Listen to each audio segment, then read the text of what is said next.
We are live, guys. I'm sorry, Mr. Blitzdeck. Where are your GS? Joe, 1/3 of the Cyber Nerds. Star Wars Visions, Episode 8, Lop Ocho.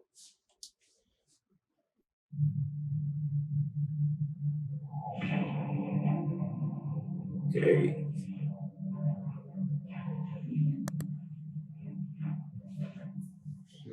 Despite their rich natural resources, the world of Tau struggles to modernize. In exchange for industrial advancement, Tau has welcomed the Galactic Empire, who in turn plan to capitalize on everything this planet has to offer. However, Imperial industry has proven to be detrimental to Tau's natural environment. Richly steeped in nature and tradition, the people of Tau grow increasingly frustrated by Imperial oppression. Rotted.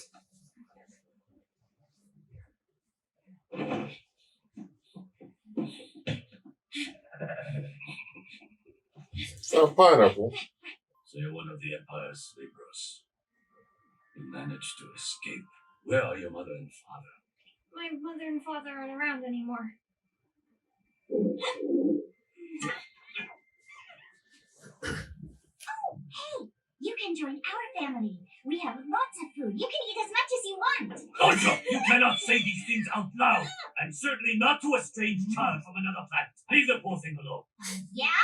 And here I thought that everyone likes to go on about how Fox Yasubuto always does the right thing. Besides, I can tell by looking at her that she's a good kid. Hey, let's go. People have gotten injured. Is that a typo then? Oh, what? Is that a typo? You said 7 years earlier, right? No, I said later, no? Enough!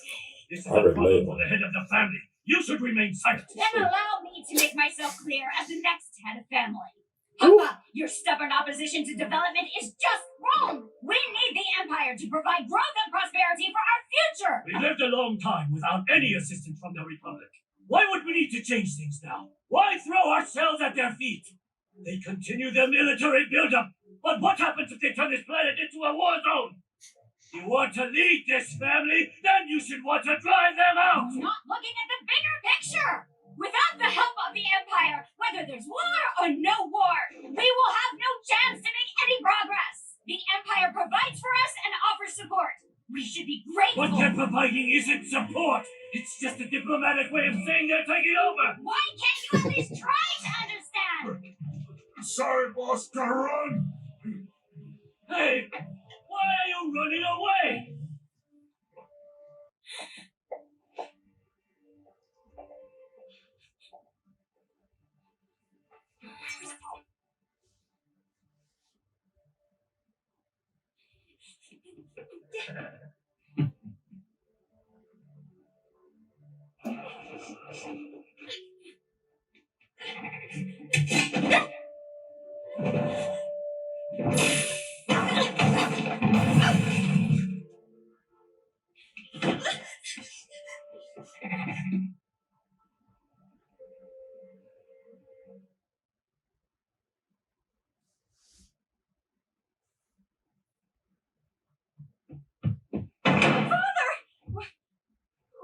Where did everybody go?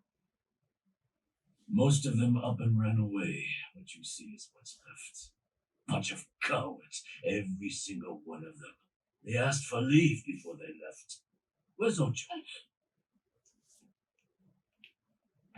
She's gone too. She's taken the Empire's side.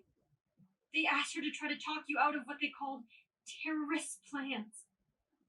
And they said if she couldn't stop you, they were going to make life hard for our clan.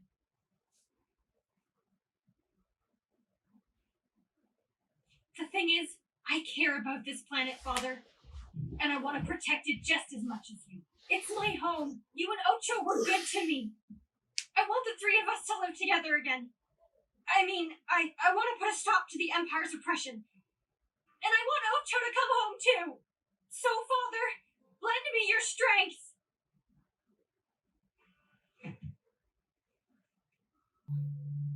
You can confirm what's happening with your own eyes. This ritual has been passed down in our family for generations.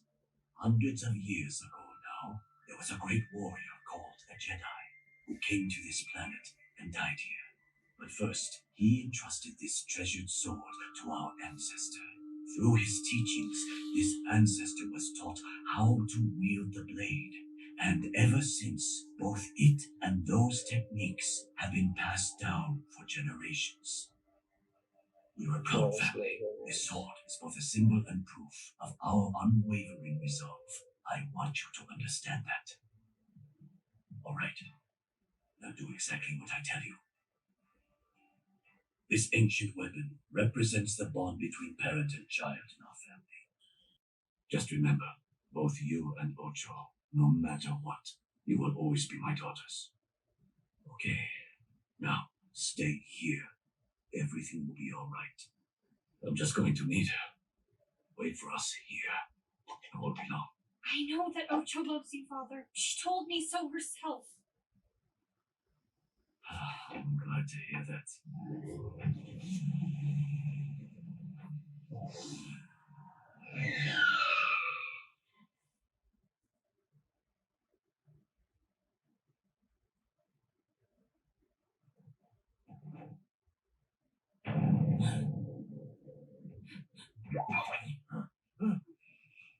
I have a feeling that means the boss is in trouble.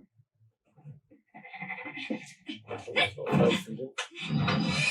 I said something that's not a bad feeling.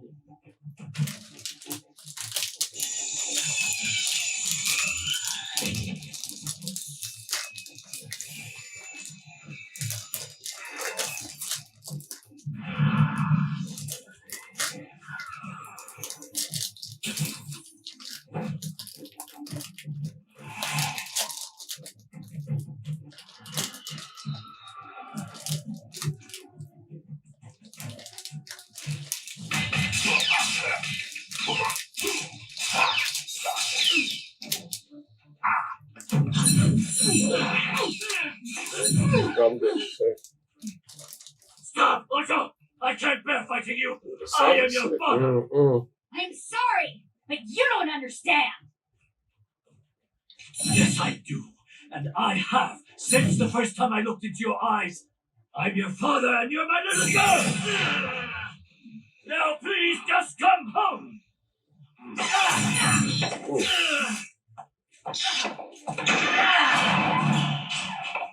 No!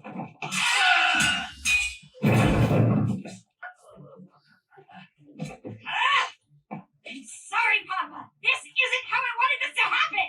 I had to. You left me no choice. And I'll do what I must to protect our home, even if that means I have to hurt you, Papa. Oh, no. Father, are you okay? Say something. It's no good. I think Damn. I just lost my one good eye. Now I won't be able to see your faces. Lop, you have to do it. You have to stop your sister. Please save her. That's what a family does for each other in difficult times. Isn't that right? This has nothing to do with her. I'm your daughter. She's not even a part of this family. If you truly believe that, then I failed you as a father. I'm so sorry, Ocho. Inheritance has nothing to do with blood. There is so much that matters more.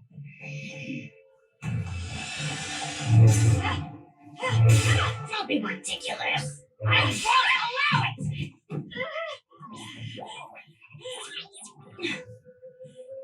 Ocho, you and I are sisters. Why don't we go home with the three of us together? We can rebuild this family. What is family? Yeah, it's getting chopped. Yeah.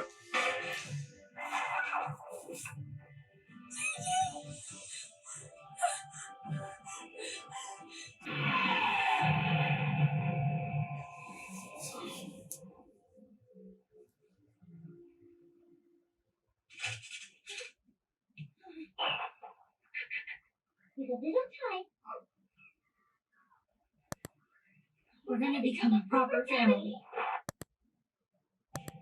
Right. The episode was kind of meh to me, to be honest.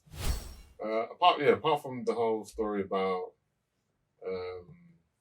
bloodlines and lineage and family, that you don't really have to be related by blood to, you know, To inherit. inherit and stuff and be the rightful heir to something or be entitled to, then I don't know, like I didn't really thought the characters. I thought it was kind of interesting. Oh, it was an interesting take, but apart I just didn't feel everything else was encompassing of that. I'm just saying, the best thing about it was the art. The rest of it, like I didn't feel the characters. I felt like they tried to force it with using the force and the sister's eyes flashing red at the end. I think they should have focused much more on just legitly the family feud and not even having the force involved and showing how just a lightsaber, like a Jedi artifact, is affecting people's lives. Like, just like that is enough. You don't then need to use the force and someone go into the dark. Like, the beef they're having is already deep enough. You don't need to add those other things in. So I felt like it was like we was trying to do one thing, but then we felt like we had to involve this thing, and I felt like that kind of like watered it down as a whole as well. Also, the sister's turn as well just didn't really make sense to me. Like, she's the one telling, "Oh, we got to bring the girl into the family." Then next she said, "Oh, she's not part of our family." Like, get me? Obviously, I understand it's one episode, but like, it's just, it wasn't like, it didn't come together for me at all. Even the part where the dad is giving Lop the lightsaber, I didn't even like. Yeah, the nice little graphic he did on the floor was unnecessary. It was unneeded. It's like if he just presented the lightsaber like that and just said the same thing, same impact. You didn't have to like. I think you tried to wow us with things that we didn't need in this. When it's just like, yo, this is a story that touches everyone, because not everyone's got a brother or sister, but everyone's got people they care about and they love. Do you know what I'm saying? So like, it connects already. You didn't have to go into the deep other stuff that they tried to. So I really didn't feel this one at all. What really captivated me for this episode is how a planet is stuck with going forward with modern times, and how when the Empire comes in, messes that balance within this family, then that causes this feud. Because you see the dad is like, yo, he's stuck in his old ways, which kind of like stops him from going forward, because maybe they haven't got to a point of understanding, like, okay, maybe we can change here and there to be able to go forward. But then the girl, his daughter, is like, yo, she doesn't also understand there's the core values which the dad's still holding on to, and she just blindly just looks past that, and she just wants to go forward with the future, like regardless of the impact that's on the family, which then like kind of tears this family apart. And this is where I was like, yo, this is actually kind of like a good thing, because if you imagine like in our society, there's people who be like all leaning to the politics and completely disregard to the impact that has on environmental and stuff like that. And this is where I was like, yo, like, this is actually a pretty good take. I do agree with the whole pushing the Sith and all that stuff out. But I also kind of like enjoyed seeing like the graphics on the floor, which kind of like shows you the stance and stuff like that, which we haven't seen in Star Wars Vision so far. But yeah. I think the sister, the daughter's totally off on this one, bro. Like, the people are coming in to get occupied and turned to slaves. She's the same girl that said, "Oh, we are supposed to always do the right thing to the dad." Like the daughter becomes a total contradiction of who she like. It's dead. Like, for me, it's dead. Like, just that. Like, it don't even make sense. Do you get what I'm saying? So like, that is just, it's too much for me. And the dad's not even stuck in no old ways. He's trying to explain to his daughter, like, the thing is, someone was probably like, you can just say, you see how she was a slave before, that's what they're going to do to us. But like, that would have been too, you know what I'm saying? That would have broke the whole thing. So they just ignored that point. And this is what I'm saying, like, just doesn't work for me at all. At all. Anything else from this episode? Again, like, good animation. Like, this one did have good throwbacks to like samurai, Japanese style like weaponry. Yeah. At first, that's what I was thinking. Oh, they're not going to use a lightsaber when he brought out his size. She was using that. I don't even know what that weapon is called, but it's got like almost like three. It's almost like the tree. Who uses that? Is it Raphael. Raphael? Michelangelo uses the nunchuck, isn't it? Yeah, Raphael uses The size. The tree thing, yeah. Yeah, the Alpha that's pretty sick. But then the ball, the lightsaber into it, I was like, There was like couple cultural stuff they dropped on this episode. One of them that I picked up earlier was I don't know if you guys ever seen, but there's like a market on like right by a train station, like somewhere in Asia. I don't know where that is. Jump in the comment section below and drop it. So usually when the train comes, the stalls go up and the train just goes past. You guys ever seen that? no. Like that's what I was like at the beginning. I was like, yo, did you clock the tracks? It's a very famous market somewhere in Asia. I don't know. Jump in the comment section below and let us know that. But yeah, that's pretty much it, man. Jump in the comment section below. Let us know your thoughts on this episode. Do you agree? Do you disagree? Are there pits that you picked up? And we're almost done with Star Wars Visions. So if you want to watch the full watch along, head over to patreon.com/thecybernerds. Other than that, I'm Raven your GS. Sam, Mr. Blitzkrieg. Joe on third of the Cybernerds. Peace. What happened? Nothing happened. Nothing except for the war. Too many people died in this land. All that pain forced me to grow up. What does that mean? That even innocent, foolish children will grow up in the face of pain.